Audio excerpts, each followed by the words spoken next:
So today what we need are pastors who have the courage to love people. Today's world, today's context, our global capitalist economy has really taught us to not value people as much as we value product. And so people get lost in the mix. And in our institutionally based church model, what we've trained pastors to do is to preach good sermons or to make programs that produce results that will keep them in their position. And so we need to have courageous pastors. We need to have pastors that are willing to take the risk to value what really matters in their congregational context, which is people.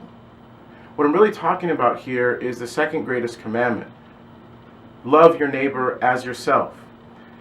Pastors will set the tone for how their congregations engage their context, which means then that if pastors are valuing people over programs, it doesn't mean that they won't have programs or that they won't preach sermons, but those sermons and those programs will center or be interested in what value they have for the people that are under their care.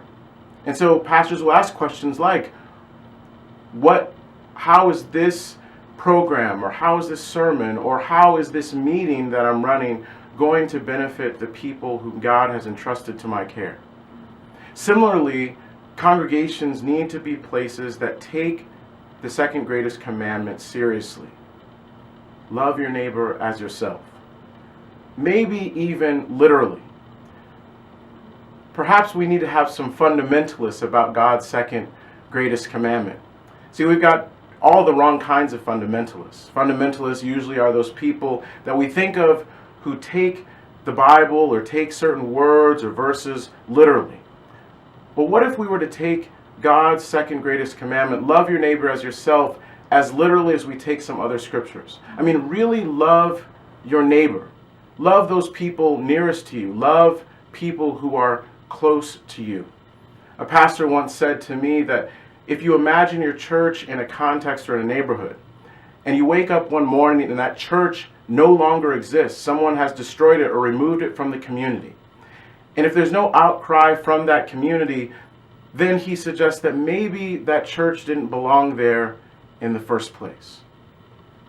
We as communities, as congregations, as churches, I think really need to think about who we are and where we are, and take seriously God's call to love neighbor, literal neighbors, those people whom are close to us, are near to us, whom we see, work with, live with every single day.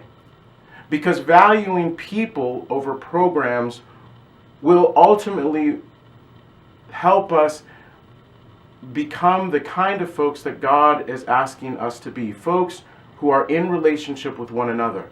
Authentic relationships with one another, an authentic relationship with God.